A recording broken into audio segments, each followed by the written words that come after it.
Bienvenidos todos a este segundo segmento donde estamos con un gran invitado, el doctor Pastrana, quien va a seguir apoyándonos en este tema tan importante que es la educación.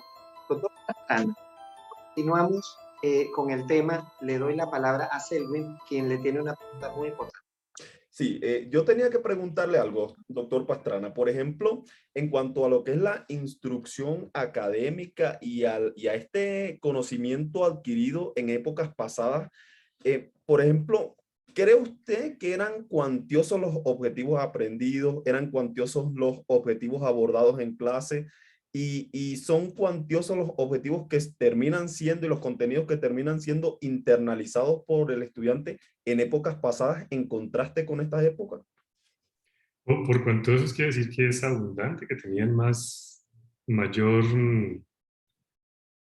cantidad de conocimientos o de información.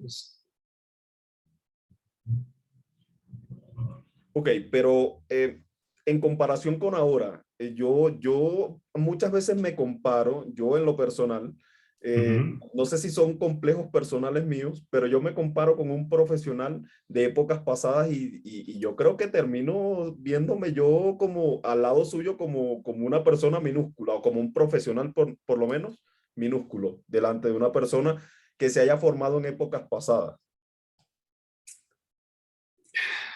La forma de educación que teníamos hace unos años, creo que estaba motivada por otros aspectos a los de hoy, ¿no? Eh, Había un concepto en el cual o tenías la información capturada en tu mente y la habías incorporado o no existía. Simplemente te iba a costar más poder aplicarla en un momento. Quizás eso obligaba a que un montón de conceptos y hechos fueran aprendidos de una forma más eh, exigente, pero, pero yo no podría decir que ese profesional formado hace 50 años eh, necesariamente fuera mejor que los profesionales que tenemos hoy en día. Yo creo que hay de todo. Así como hoy tenemos profesionales muy bien formados y que hacen trabajos bien interesantes, en el pasado también habían profesionales que no resaltaban dentro de esta formación de educación. E incluso creo que la misma forma de educar del pasado era una forma que eliminaba la posibilidad de que los estudiantes resaltaran en otras capacidades, no necesariamente de aprendizaje de conocimientos, sino muchas veces de aplicación de esos conocimientos.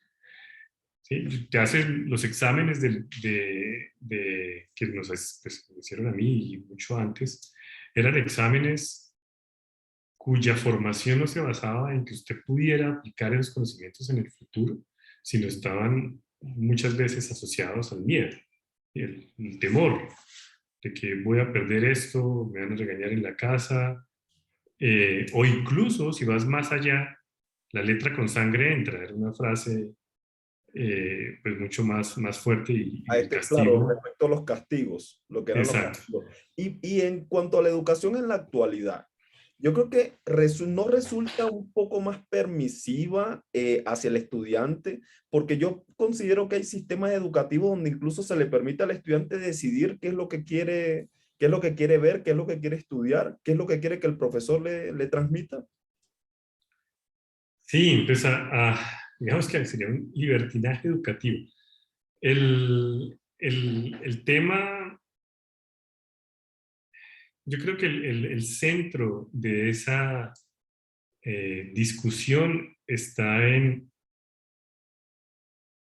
ese entendimiento del para qué de la información que estoy recibiendo o del aprendizaje que estoy creando en la persona, ese saber hacer que queremos que los estudiantes tengan con un propósito se pierde.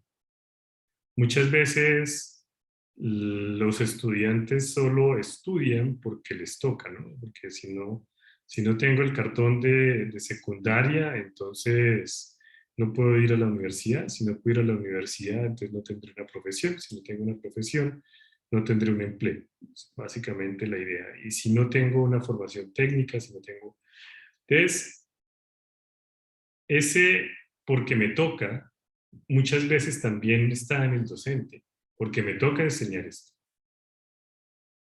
Pero, ¿por qué realmente debemos hacerlo? O sea, ¿cuál es la verdadera motivación para que esto sea? Y pues el resultado es que yo, como estudiante en secundaria, pues el objetivo es pasar porque no me interesa lo que me están dando. Es cuando... Y a ese respecto, en cuanto a la educación primaria, secundaria y universitaria, se sabe que muchos de los contenidos que se imparten en las distintas asignaturas, perdón, los contenidos programáticos son necesarios y tienen un porqué y un para qué. Independientemente de que el profesor sea tan buen pedagogo o tan buen didacta como para llevar ese conocimiento al niño, e independientemente de que no se le dé el enfoque y no se le explique al estudiante lo que es la aplicabilidad de ese conocimiento adquirido en el aula, en el alma mater. Independientemente de todo eso, yo considero que los contenidos que se imparten y que están allí en los planes y programas son necesarios y ese conocimiento no es prescindible. Y que eso muchas veces contribuye a lo que, muchas veces no, en gran medida contribuye a lo que es la formación profesional, en el perfil profesional de esta persona. Entonces, es prescindible el conocimiento que se imparte en el alma mater. Se puede dejar simplemente de pasar el contenido porque los estudiantes no lo quieren ver, porque no lo creen necesario, y eso es pareciera, a mi parecer, lo que se ocurre en la actualidad, diferente de en años anteriores, en épocas anteriores. Me gusta tu aproximación, Selvin, porque esto genera una diferenciación entre qué es lo que se debe impartir y hasta qué punto los estudiantes deben de, de- de elegir, porque es que la elección está muy asociada, o sea, mejor dicho, para poder tomar una decisión, tengo que conocer. Sí, hay que tener una decisión informada. Y la única forma de estar informados para poder tomar esa decisión es que conozcan por qué tienen que hacer eso. Entonces es como un niño pequeño que le dice a la mamá, no quiero comer eso, pero nunca lo has probado. No, no quiero. ¿Pero por qué? No, porque se ve feo, no quiero. Y el día que lo prueba, entonces resulta que le gustó y dice, que me estaba perdiendo. Entonces, si los estudiantes dicen que no quieren tomar unas clases porque esos contenidos no les gustan, pero realmente no saben de qué se tratan esos contenidos, pues no hay una verdadera elección, ¿no? O sea, están tomándola han perdido lo más importante de todo y es una decisión crítica sobre lo que requieren aprender. Pero, Y en doctor, eso estamos formando apenas. doctor, fíjense, una cosa es que el alumno, en este caso, decida si va a escuchar o no va a escuchar, y otra es aquella cuestión donde decía que el profesor o la persona que estaba frente de mí lo sabía absolutamente todo. Realmente yo creo que el proceso de aprendizaje tiene que ser de retroalimentación o debe tener retroalimentación, ¿me explico?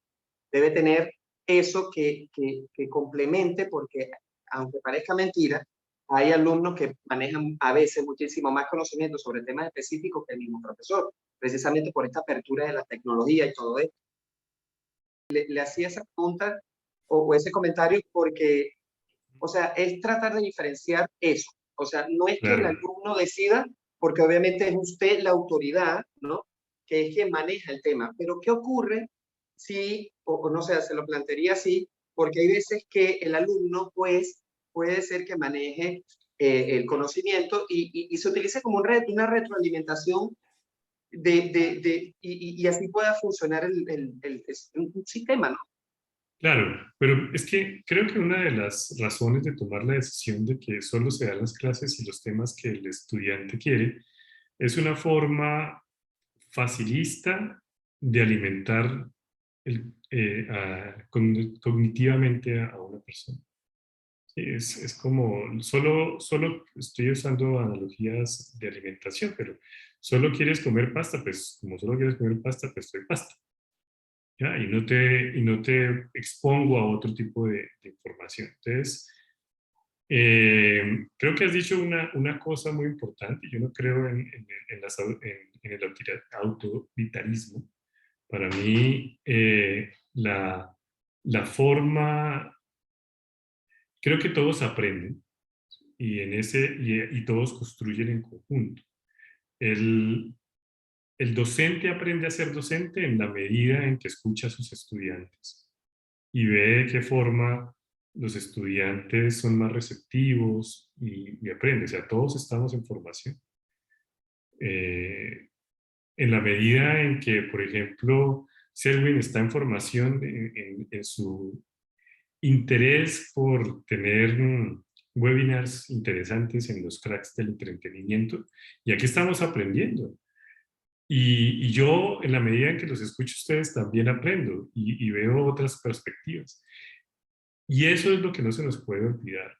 En la educación no hay absolutos. Y es un proceso que tenemos que construirlo en la medida que vamos avanzando y estar atentos a esa posibilidad de nutrirnos tanto del estudiante como de uno. ¿Qué delicia ocurre cuando uno en un diálogo en una clase o con los estudiantes le da la oportunidad de crecer como persona, ¿cierto? Y uno aprende cosas nuevas de los estudiantes. Y eso es todos los días, pero uno no puede aprender cosas nuevas de los estudiantes si no está abierto a ese aprendizaje. Porque entonces si el estudiante ve que cada vez que se le ocurre, o más bien que va a aportar con alguna cosa nueva en la clase y el docente lo bloquea, porque es lo de la clase, pues ese crecimiento no lo va a tener. Y al mismo tiempo, si solo dejas lo de la clase que sean los estudiantes, pues el resultado es que el estudiante no aprende quizás todo lo que debería de estar aprendiendo. Entonces, un balance, ¿no? La vida es un equilibrio y en eso se mueve la naturaleza y nosotros somos parte de ella, entonces yo creo que eso también nos define a nosotros. ¿Cómo Correcto. usted visualiza, disculpa, Selvi, cómo visualiza usted los próximos 10, 20, 30 años sobre los métodos educativos? Porque yo quisiera traer un ejemplo. Hay una persona, una gran persona, muchos dicen inventor, utilizan muchas maneras de decirle. Y este señor dijo algo muy importante, y es que dijo que la mayoría de las cosas no están en la universidad, sino están en otro lado, ¿no? Y que tú tienes la oportunidad de formarte utilizando las tecnologías para lograr aquellas cosas que tú visualizas y quieres, como por ejemplo, el tema, nuestras universidades o nuestros colegios no enseñan sobre educación financiera. O sea, no hay ese aprendizaje. No enseñan nunca a un individuo, en este caso vamos a decir alumno, pero un individuo, un ciudadano, no le dan herramientas, por ejemplo, para ser un emprendedor. Y a veces el emprendimiento, la educación financiera es prácticamente un mito, profesor. Entonces, como por ejemplo, tenemos ejemplos de Elon Musk, por ejemplo, quien es una eminencia, y ese señor, o sea, prácticamente pasa sus estudios no tanto en la universidad, sino en otras cosas, en la autoformación. Entonces, ¿qué opinión le merecería a usted un personaje como él? Bueno, primero, si nos vamos a la primera parte de cómo se ve la educación, por ejemplo, la educación universitaria tiene grandes retos, ¿no? Hace unos años hemos visto un desinterés importante de los jóvenes en educarse en la educación, en la formación universitaria. tuvimos un bache importante en eso, básicamente porque el esfuerzo de una educación universitaria, 5, 4 años, más la inversión y el tiempo que tienes que hacer para lograrlo, no parecía ser redituable con el resultado de eso. Entonces te gastas este periodo y una cantidad de dinero, y cuando sales te pagan poco más que la persona que no hizo absolutamente nada, pues desmotiva sustancialmente el tema. Las universidades se convirtieron, en la medida en que más oportunidades de aprendizaje existen en las redes y en otras fuentes, se convirtieron simplemente en un legalizador, ¿no? Se veían como un legalizador del conocimiento. O sea, yo certifico que tú tienes este conocimiento para poder optar a una actividad laboral. Entonces, las universidades sí deben transformarse en lo que ofrecen a la juventud, de qué va a ser valioso para ellos. Entonces, en teoría, las empresas como Tesla no te contratan por los títulos profesionales que tienes, sino por las habilidades que has desarrollado, y ellos tienen sus formas de evaluar que tengas esas habilidades. Es sí y no. O sea, es sí, pero la integralidad en la cual plantea esa formación, entonces es bien interesante, porque entonces en tecnología hay una cosa, y es que hoy aprendes Python, pero hace 5 años tenías que saber C++, o Java y cosas de estas, y entonces tú dices, bueno, voy a hacerme un curso de Python, me tardo 6 meses haciendo esto, tengo un certificado de Coursera o alguno de estos sitios, y me pongo a trabajar. Pero tiene las bases de Python, pero como no tiene las bases matemáticas y las bases de otras cosas, cuando llega el otro fenómeno, pues otro programa o alguna otra actividad, pues te toma otra vez hacer todo el proceso. Entonces, hay que saber cómo usar esas bases que se están dando para que tengas esa flexibilidad en el mundo y puedas adaptarte. Quizás es ahí donde nosotros, desde las universidades, podemos aportar. Es esos pilares que van a darle al estudiante la oportunidad de moverse en un mundo altamente cambiante y tener esa flexibilidad. Y competitivo.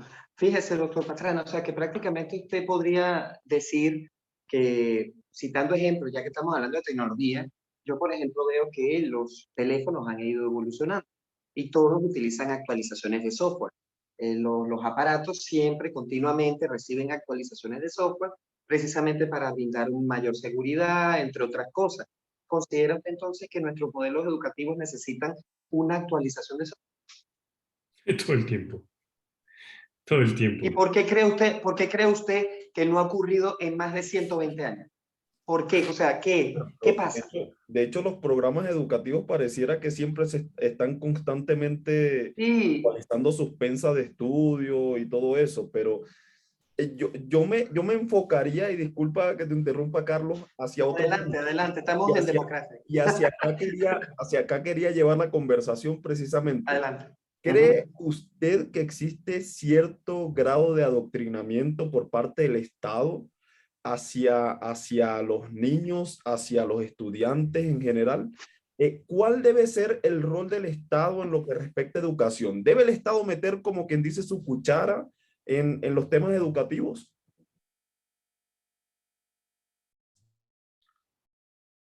Complejo, complejo. Pensaría que viendo ejemplos en la historia, y desde Platón con la República, donde decía que vamos a educar a estos para que sean guerreros, a estos para que sean artesanos, y no les vamos a dar oportunidades de que piensen en otras cosas, porque el Estado necesita esto. un Estado o una república altamente que se inmiscuye de forma directa en una educación o en los aspectos de la sociedad, usualmente fracasa. Pues esto va con temas de libre comercio y todo el tema de que entre más pequeño es el Estado, más dinámica es una nación, ¿cierto? Porque Y disculpen que le interrumpa, porque, por ejemplo, en el caso de Venezuela, tenemos más de 487.000 promedio de educadores, cuando el país lo que realmente necesita son 120, 150.000. O sea que si podemos decir ahí hay un exceso, ¿no? Y es lo que ocurre también con lo que comentaba Selvin anteriormente, que pasaba en Cuba, con el tema de los médicos, ¿no? Que bueno, que todo tiene que ser médico. Y es que no es así, es una opinión ya personal. O sea, el desarrollo del individuo, todos, ¿no? Es imposible el tema de la igualdad. La igualdad es una falacia. Es que resulta que todos tenemos diversidad, no, o sea, todos somos un marco amplio, diverso, donde existimos personas que somos kinestésicos, otros son auditivos, otros son, me explico, o sea, cada quien debe desarrollar lo mejor que tiene para que pueda sumar no solamente a la economía, sino a una sociedad, a su país, por ejemplo. Entonces, si tenemos una sociedad, como decía él, que solamente se enfocaba, bueno, todo el mundo tiene que ser médico porque el Estado necesita a los médicos para, no sé, porque bueno, tenemos este plan de médicos que utiliza Cuba, ya sabemos para qué. Pero pongamos que el Estado allí mete la mano y mete la mano, resulta que de esa cantidad absurda o excedente de médicos, pudiste tener, no sé, ingenieros, pudiste tener personas que se pudiesen enfocar en otras cosas, inclusive en oficios, ojo, y lo digo como migrante venezolano. A mí particularmente, profesor, me sorprende algo. Y es que, por ejemplo, yo, mi padre es una persona que sabe demasiados oficios. O sea, sabe madera, sabe de todo. Porque en el modelo educativo de esa época, él recibía cursos, ¿no? Lo que era el INSEE en Venezuela, que es basado también en el modelo alemán de la formación de los jóvenes, donde trabajabas, perdón, te formabas en la mañana y en la tarde aplicabas tu práctica en una empresa. O sea, eso se utilizó mucho allá y mucha gente que pues maneja oficio, inclusive. Mire, para citarle un ejemplo, personas que colocan cuestiones de cabello, cortan cabello y todo esto. Resulta que a mí nunca me dijeron eso, porque es algo que a mí particularmente, en mi condición, a mí nunca me gustó. Y no lo aprendí, sino porque no quise, o sea, no me sentí como que, bueno, yo qué voy a ser electricista. Yo le tengo pavor a la electricidad. O, por ejemplo, yo voy a ser médico y a mí no me gusta la sangre. ¿Me explico? O sea, es algo que conlleva al final, como dice usted, a un fracaso. Entonces, lo podemos ver en sociedades libres. Y yo siempre establezco esta comparación porque parece mentira que, y los datos están allí. El índice de libertad económica. Pues, nosotros, el índice de libertad económica, tomamos los 10 primeros países que lo conforman y no solamente hacemos un análisis desde el punto de vista económico, político, social, sino también educativo, que es lo que estamos hablando en el día de hoy. Y lo comparamos con lo que están en los últimos 10 o los últimos 20, 30, 40 o los 80 y la diferencia es abismal, o sea, una cosa. Entonces, nosotros en vez de copiar esto, nos enseñaron, profesor, el resentimiento social, o nos basamos en que entonces está este tema de la mano invisible, no del mercado, sino del Estado, que es el que decía qué vas a estudiar, qué vas a hacer, cuándo, cómo y cuándo, y dónde. Entonces, no sé, yo quería como aportarle a eso que usted está diciendo porque es muy interesante y es totalmente cierto. sí, entonces, eh, pues mira que hay diferentes oportunidades dentro del desarrollo en la medida en que, en teoría, el sistema solo, sin tomar muchas decisiones, le va permitiendo a la sociedad unas reglas dentro de las cuales se mueve que le garantiza ese desarrollo en la toma de elecciones, ¿no? Entonces, digamos que tú decides que quieres volverte cocinero en tu sistema porque te gusta la comida. ¿Ya? Pero en el proceso eres un desastre cocinando porque todo te queda salado o te queda sin sabor, alguna cosa de esa. Pues el sistema le dice, o cambias de idea o aprendes o alteras la estructura con la que estás aplicando este deseo de cocinar. Entonces, en teoría, el sistema te está ayudando a que tomes una decisión adecuada. Cuando hay completa libertad, también se genera una violencia entre interesados. Y entonces es la ley del más fuerte o el más pillo o el más pícaro, y también es un problema. Entonces, la sociedad, en mi concepto, debe entender que la búsqueda del bien común empieza por cada uno de nosotros, y ese bien común que estás buscando como sociedad, al final se reivindica en la misma sociedad y le permite crecer. O sea, no es ni que el más fuerte salga adelante ni el más adaptable, porque la idea no es competir entre todos, sino que todos aportemos a un desarrollo mancomunado. Pero no desde una visión donde todo es de todos, sino que buscamos las alternativas para que cada uno, respetando los intereses privados, le permitan también formar para una sociedad que se desarrolla en conjunto. Es decir, tú tienes un conocimiento, te gusta hacer una actividad, pues le aportas al sistema con esa actividad y el sistema te retribuye con esa actividad. Y no tampoco, entonces, no, yo ya vi que Carlos es bueno en eso, ese negocio le está dando, no, pues yo voy a ver cómo lo tumbo para poder salir adelante. Ese tampoco puede ser el sistema. Ahí el sistema tiene que entender que tu bien es mi bien. Y si lo hacemos de esa forma, quizás tengamos una necesidad. Hay algo, y es que también hay que tener un equilibrio con el concepto de lo que es el ego y el bienestar para mí mismo.